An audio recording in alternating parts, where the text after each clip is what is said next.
Hey guys, and welcome to Nintenduary, an entire month where we review a different Nintendo 64 game every day for the entire month. A few days ago we took a look at Mario Kart 64, and today we're looking at Rare's kart racer, Diddy Kong Racing. Let's take a look.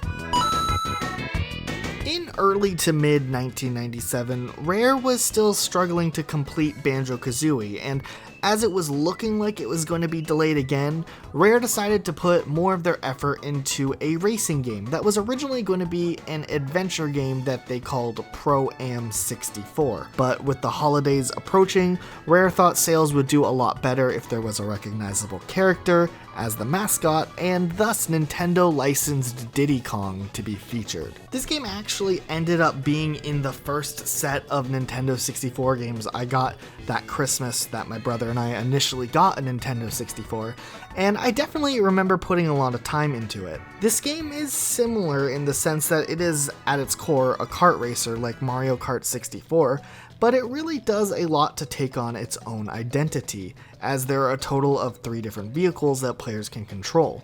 We have the standard kart, an airplane, and a hovercraft. This actually serves for some extra variety in gameplay along with a little bit of repetition too, as there are different ways to go on races, but at the same time you kinda have to backtrack and do a lot of the races again. There are quite a few more tracks on this one compared to Mario Kart, but since the game also serves as an adventure game, many of the tracks look similar in theme. But I do have to say, I actually really appreciate how this game takes on an adventure aspect, which is something that isn't really seen in racing type games. Unlike Mario 64, players actually have a hub world that they can go on and explore on their own and unlock new worlds with individual courses and items by collecting golden balloons.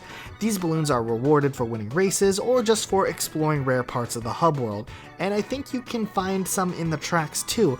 It's kind of like the Mario 64 castle, except it's a huge land that you can drive around and explore on. I mean, I really like the feeling of a hub world being overall connected, and I think the addition of boss races was actually a pretty neat idea. Taj the Flying Elephant always freaked me out as a kid. I mean, look at it, it's terrifying.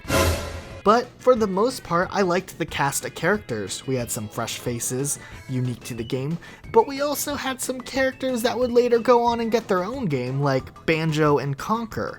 On top of that, you can also unlock new characters, and I don't know, I love it when video games make characters unlockable. I feel like I'm not getting enough if all the characters are just available from the start. I also really enjoy the challenge mode that lets you play specific mini games, like who can collect 3 eggs first in a given time with an airplane. It's a cool concept. While this game doesn't have as many power-ups as Mario Kart, this game actually allows for more strategy, as you can essentially choose which upgrade you're going after, and you can upgrade them by going through the corresponding balloons while racing. There is something oddly satisfying about saving up for a homing missile or getting a super boost, and I think it's pretty fun here, even though there's not the randomness of getting that one power-up you really need. Sure, some races, especially the hovercraft ones, can be frustratingly hard to control, but the variety in the game is still pretty nice. I love the fact that there is a 2-player adventure mode too, so a second player can still race and help out in collecting golden balloons in the single-player story. The soundtrack really fits into the bright colors that are used on the tracks, and I almost want to say I prefer the music here over the music in Mario Kart 64.